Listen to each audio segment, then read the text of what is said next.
जैसे हिंदुस्तान पहले चलाया जाता था वैसे ही आप हिंदुस्तान को चलाना चाहते हो। मैं बता रहा हूं, आ रहा हूं। पेशेंस रखिए, थोड़ी इतना एक्साइटमेंट नहीं होना चाहिए। स्पीकर सर, जब मैं छोटा था दिल्ली में, स्पीकर सर, दिल्ली के चारों ओर जंगल हुआ करता था। जो आज यहां रहते हैं उनको ताज्जुब होगा कि एम्स के बिल्कुल बगल में जंगल शुरू होता था। जहां रेलवे म्यूजियम है वहां पे जंगल शुरू होता था। वैसे ही जंगल में, दोनों नॉर्थ और साउथ, वैसे ही जंगल में हजारों साल पहले एक युवा, 6-7 साल का युवा, हर रोज सुबह उठ के 4 बजे उठ के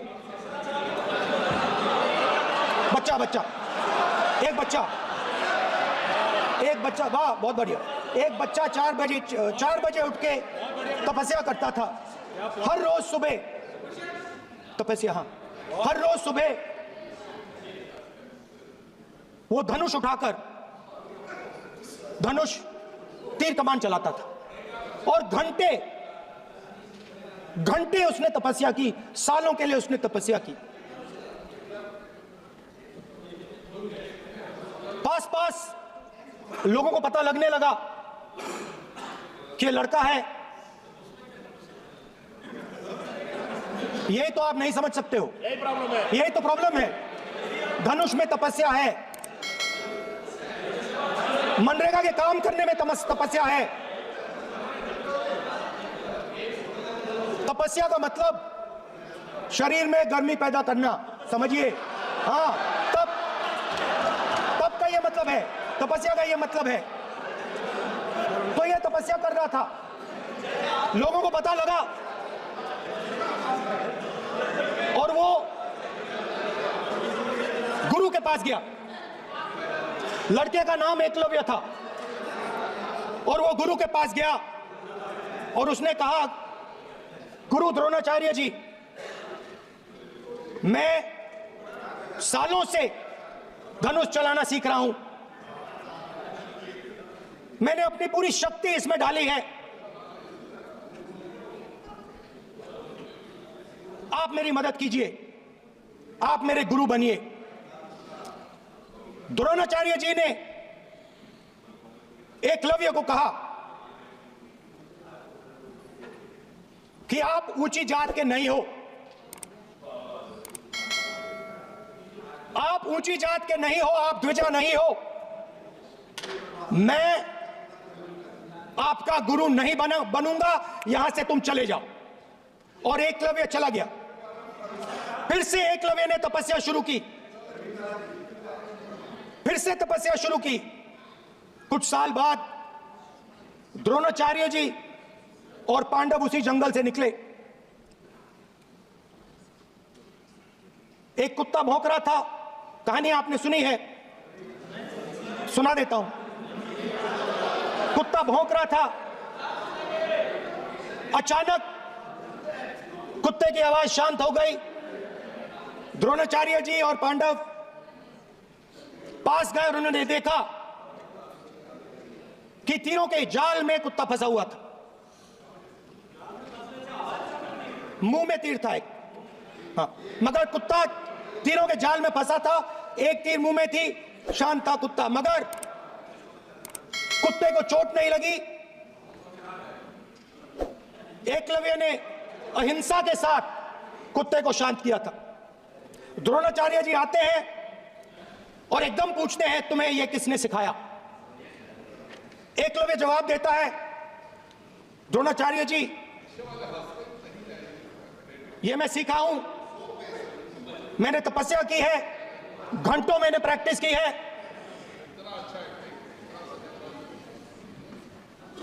आपने मुझे गुरु बनने से मना किया था, तो मैंने एक मूर्ति, मट्टी की मूर्ति सामने रखी और मैंने प्रैक्टिस की और मैं सीखा। द्रोणाचार्य जी खुश नहीं हुए। द्रोणाचार्य जी ने एकदम कहा, तुम्हें मुझे गुरु दक्षिणा देनी है। नहीं नहीं, ये आपकी स्टोरी है, ये आपकी स्टोरी है। मेरी स्टोरी है कि द्रोणाचार्य ने पूछा तो द्रोणाचार्य जी ने Sir, PM will not speak. You have to understand. If you are not giving order, Prime Minister has to speak. That's what I wanted. If you are not giving protection, if you are not giving protection to LOP, then Prime Minister has to speak here. I will tell you. We will be very clear. ठीक है sir. माननीय सदस्य, आपको मैंने कई बार कहा, आप धमकी शब्दों में मत बोला करिए। एक मिनट क्या थी? द्रोणाचार्य जी ने, कार्य मंत्री बोले कितना डिस्टर्बेंस कर रहे थे। द्रोणाचार्य जी ने कहा कि मुझे आप गुरु दक्षिणा दीजिए। मेरी स्पीच ले ली आपने। तो द्रोणाचार्य जी ने उनसे कहा कि गुरु दक्षिणा के लिए मुझे तुम्हारा हुनर, तुम्हारा भविष्य, तुम्हारा अंगूठा चाहिए। और एकलव्य ने अंगूठा काट के द्रोणाचार्य को दे दिया।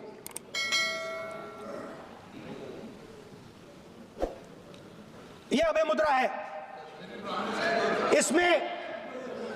इसमें कॉन्फिडेंस, स्ट्रेंथ, निडरता कहां से आती है? हुनर से आती है, इस अंगूठे से आती है। ये लोग इसके खिलाफ हैं। जैसे द्रोणाचार्य जी ने एकलव्य का अंगूठा काटा, वैसे ही आप पूरे देश का अंगूठा काटने में लगे हुए हो। आप जैसे ही जैसे द्रोणाचार्य जी ने एकलव्य का अंगूठा काटा, वैसे ही आप हिंदुस्तान के युवाओं का,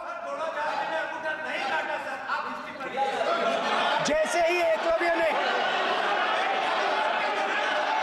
ठीक है सर, जैसे एकलव्य का अंगूठा काटा गया, वैसे ही आप हिंदुस्तान के युवाओं का, सबका अंगूठा काटते हो। जब आप अदानी जी को धारावी देते हो, तो आप धारावी के जो एंटरप्रेन्योर्स हैं, जो स्मॉल एंड मीडियम बिजनेसेस हैं, उनका आप अंगूठा काटते हो। जब आप हिंदुस्तान के पोर्ट्स, एयरपोर्ट्स, डिफेंस इंडस्ट्री, ये सब जब आप अदानी को देते हो,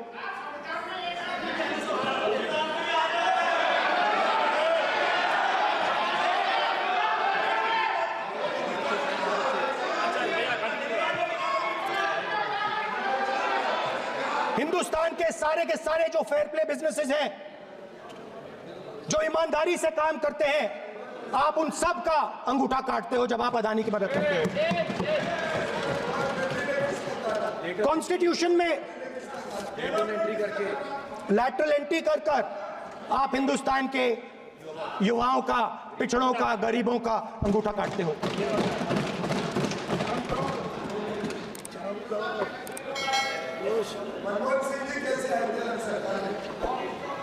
सर, स्पीकर सर, जैसे एकलव्य ने प्रैक्टिस की थी, वैसे ही हिंदुस्तान के युवा सुबह उठकर 4 बजे उठकर अलग अलग एग्जाम्स की तैयारी करते हैं। आपने देखा होगा, पहले हजारों युवा सुबह उठकर रनिंग करते थे, वेट ट्रेनिंग करते थे आर्मी में जाने के लिए। जब आपने अग्निवीर लागू किया, तो आपने उन युवाओं की उंगली काटी। जब आप पेपर लीक कराते हो, 70 बार आपने पेपर लीक करवाया है, तब आप हिंदुस्तान के युवाओं के अंगूठा काटते हो।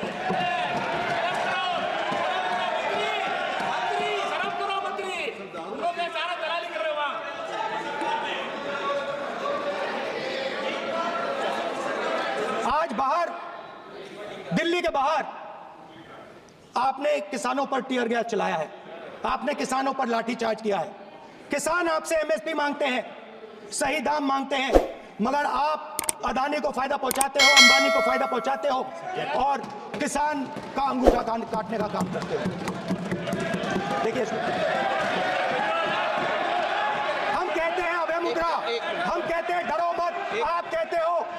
अंगूठा काट देंगे।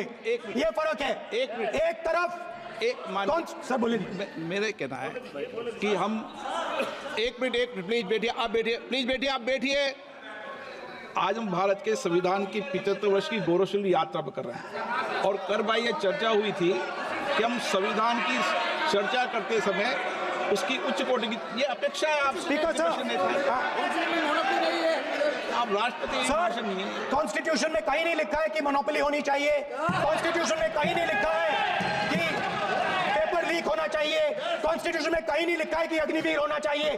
कॉन्स्टिट्यूशन में ये सब नहीं लिखा है, इसलिए मैं यहाँ रेस कर रहा हूँ। कॉन्स्टिट्यूशन में नहीं लिखा है कि हिंदुस्तान के युवाओं का अंगूठा काटना चाहिए, उनका जो हुनर है उनसे छीना जाना चाहिए।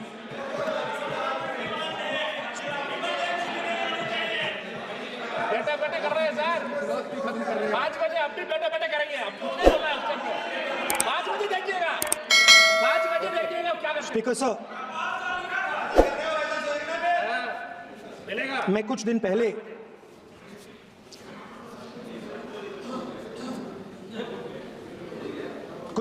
मैं हाथरस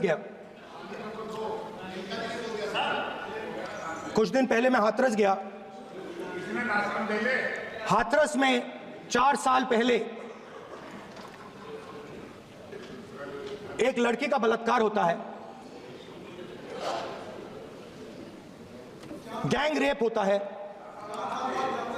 3-4 लोग गैंग रेप करते हैं। मैं 2-3 दिन पहले उस लड़की के परिवार के घर में गया।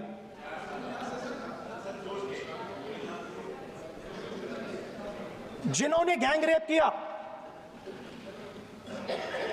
वो बाहर घूम रहे हैं और लड़की का परिवार अपने घर में बंद है। लड़की का परिवार बाहर नहीं जा सकता है। जो अपराधी हैं वो उनको रोज धमकाते हैं और वो बाहर घूमते हैं।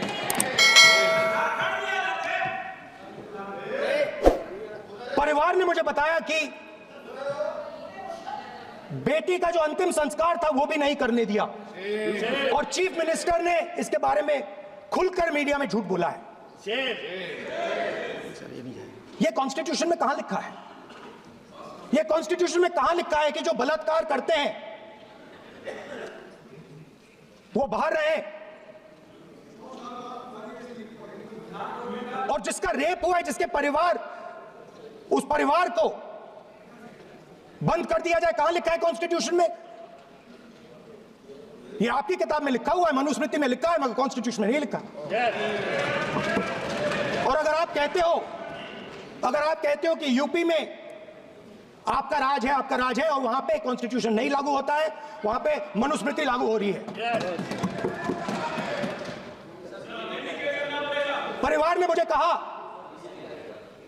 मुझे कहा कि यूपी की सरकार ने उन्हें वायदा किया था, कहा था कि हम आपका रिलोकेशन करेंगे, आपको कहीं और रहने की जमीन देंगे।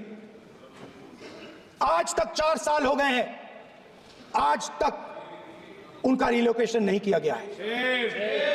और हर रोज उन्होंने मुझे फोटो दिखाई, वो बाहर निकलते हैं और जिन्होंने बलात्कार किया वो धमकाते हैं उनको। तो मैं इस हाउस में कहना चाहता हूं कि अंबेडकर जी के संविधान वाले लोग, इंडिया गठबंधन वाले लोग, हम सब मिलकर उस परिवार का रिलोकेशन हम करेंगे, अगर आप नहीं करोगे तो।